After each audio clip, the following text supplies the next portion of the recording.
Thank you Vijay Antony sir, special mention எனக்காக நின்னதுக்கு. தேங்க்யூப்பா, my pleasure sir. Thank you so much sir இந்த ஆப்பர்ச்சுனிட்டி கொடுத்ததுக்கு. ஒவ்வொரு படத்துலையும் ஒர்க் பண்ணும்போது ஒரு டேரக்டர் வந்து ஒரு மியூசிக் டேரக்டருக்கு எவ்வளோ லிபர்ட்டி தராரு, எப்படி வேலை வாங்குறான்னு இருக்கு இல்லையா. அதில் வந்து ரொம்ப ஸ்வீட்டாக, ரொம்ப அருமையாக நிறைய பாட்டு பாதி அதெல்லாம் எழுதியிருக்காருன்னு நினைக்கிறேன். தொம்பைக்கு தொம்ப பாட்டிலலாம் கூட விருப்பத்துக்கு இல்லை விஜய், நானே வந்து வழக்கமாக பண்ணுவேன், இல்லை விஜய் இன்னும் ஏதாவது எக்ஸ்ட்ரா பண்ணுங்கன்னு சொல்லிட்டு ஒவ்வொரு பாட்டையும் நான் சொதப்புறதுக்கு மிக உறுதுணையாக இருந்த சாருக்கு ரொம்ப தேங்க்ஸ். ஒவ்வொரு கொக்கச்சி கொள்ளரட்டப்புற அந்த மாதிரி விஷயங்கள்லாம் நான் பண்ணதில்லை, வழக்கமாக பண்ணுறது. ஆனால் இந்த படத்தில் வந்து சாரோட கான்ட்ரிபியூஷன் அதிகம். அப்புறம் வந்து இது வரைக்கும் நிறைய நியூ சிங்கர்ஸ் இன்ட்ரடியூஸ் பண்ணியிருக்கேன். ஆனால் ஒவ்வொரு நைட்டு வந்து இந்தியா லெவலில் உலக லெவலில் ட்ரெண்டான சிங்கர் நான் இது வரைக்கும் நானே ஆகலை. இது வரைக்கும் ஒரே நாளில் வந்து விஷால் வந்து all over popular. Vishal Carnatic சிங்கர்லாம் கலங்கி இருக்காங்க ஆக்சுவலாக. இல்லை வழக்கமாக கர்நாடிக் படிக்கிறதுக்கு எத்தனை வருஷம், 5 வருஷம் 10 வருஷம் ஆகல, ஆவரேஜாக ஒரு 3 வருஷமாவது ஆகல. வந்தார், நீங்கள் தான் பாடுறீங்கன்னோ உடனே கமகம், உடனே சரிகமப்பா நிஷா அதெல்லாம் வேறு லெவலில் பாடினார் விஷால். கண்டிப்பாக ஒரு மிகச்சிறந்த புது சிங்கருக்கான நாளைக்கு கான்சர்ட்டில் வேறு பாடுறாரு.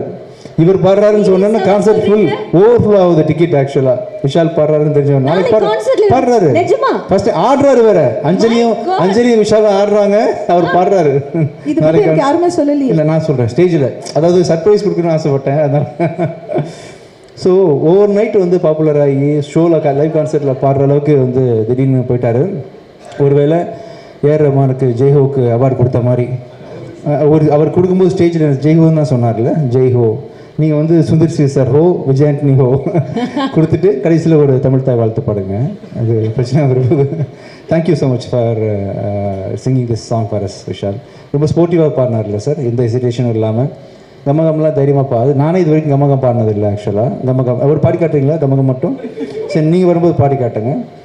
ஸோ ஓவராலாக இந்த டீமில் ஒர்க் பண்ண எல்லாருக்கும் ரொம்ப நன்றி. And she has done a ஃபென்டபிளஸ் job.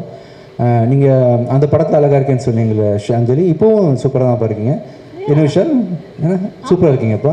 மீடியாவில் ஏதாவது கன்ஃபர்மேஷன் வாங்கி கொடுக்கணுமா உங்களுக்கு? கொடுப்பாங்களா? கொடுப்பாங்க. எல்லாம் மேம் அழகாக இருக்காங்களா? ஓகே, கை தூக்குறாங்க எல்லாரும்.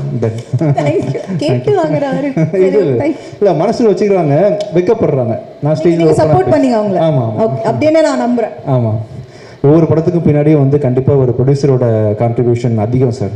ஒரு டைரக்டர் எவரி கருவு சுமக்கிறாரோ தாய் மாதிரி, அதுக்கு வந்து தகப்பன் மாதிரி இருந்து தேவையான பொருளாதார சப்போர்ட்டு எல்லாத்தையும் மேக்ஸிமம் பண்ணக்கூடிய ப்ரொடியூசர் ரொம்ப ரொம்ப முக்கியம். அந்த விதத்தில் வந்து இந்த படத்தில் நம்ம இயக்குனர் சாருக்கு நீங்கள் என்னென்ன மேக்ஸிமம் சப்போர்ட் முடியுமோ நீங்கள் பண்ணியிருக்கீங்க. அது வந்து விஷுவலில் பார்க்கும்போது ரொம்ப கிராண்டாக தெரியுது. நீங்கள் நிறைய படம் ஃப்யூச்சரில்